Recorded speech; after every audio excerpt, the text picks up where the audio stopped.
Isipin mo, ganitong oras, asakali ka pa. Alam mo, bilib din ako sa mga magulang mo. Ibang klaseng laya ang binibigay sa'yo. Batang-bata ka pa, may kotse ka na. Eh, paano kayo mambastos sa'yo? May magawa ka kaya? That won't happen to me. Alam mo, sa panahon ngayon, kailangan maging independent ko na rin. Hindi na uso yung mga like ka nasa bahay. Wala na yan. Tsaka, ay nako. Alam mo, kailangan ngayon, kailangan maging exposed ka na rin sa mundo. Hindi na pwede yung mga paanong effect-effect na yan.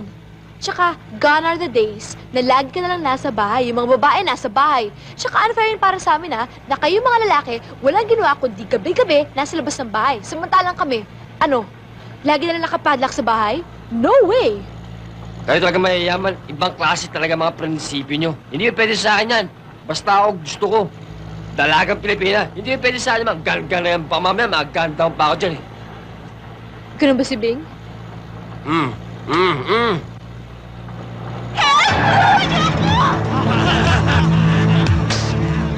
Ben, pinsan ko!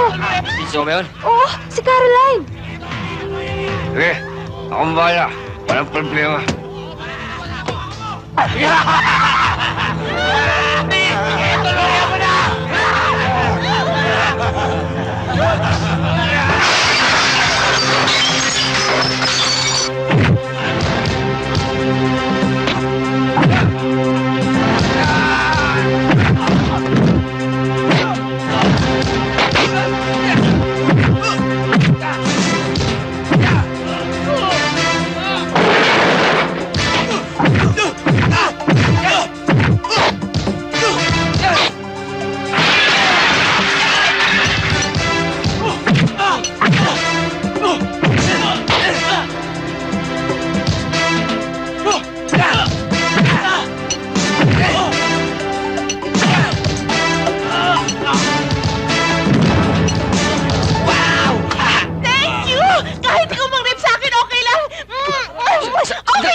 Hindi ako rapist. May sabit yan. Halika.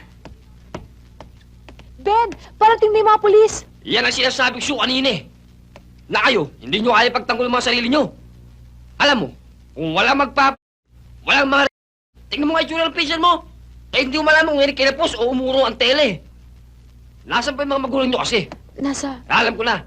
Kung hindi nagbibigay ng pera yung mga yun, nasa... Ano oras na ba? Hindi ko maintindihan yan. Ano ba pangalan mo? Just call me Caroline. Ang ganda-ganda ng pangalan mo, Paskong Pasko, Caroline. Ben, Caroline. Basta, paraw na rin yun. Alam mo, Caroline, kung nagkataon ha, na ikaw, hindi lang dapat yung mga ang bitayin eh. Pati na rin yung mga magulang mo, dapat bitayin na din. Dahil kayo mayaman, burara sa anak. Sige nga, umalis na nga kayo. Mamaya magkasala pa ako eh. Get out my face!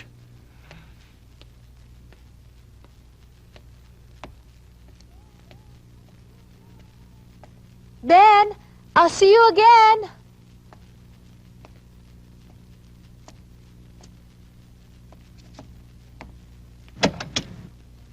Oh, Bing!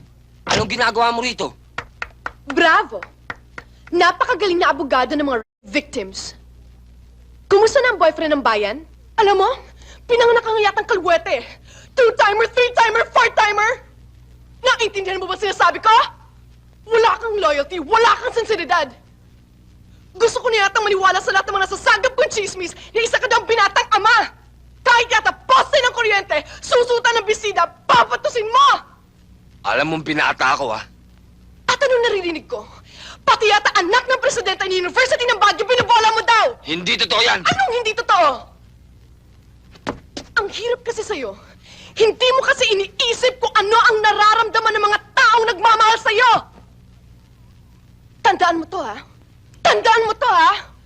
Pag nakita ko ba yung pagmumukha ng babaeng yon, ka sa akin. Tandaan mo yun, ha? At isa pa, magtayo kayo ng organisasyon ng mga katulad mong kalwete! Naintindihan mo? Naintindihan mo ba? Pwede ba umalis ka nga sa harapan ng kotse ko? Tandaan mo yung sinabi ko.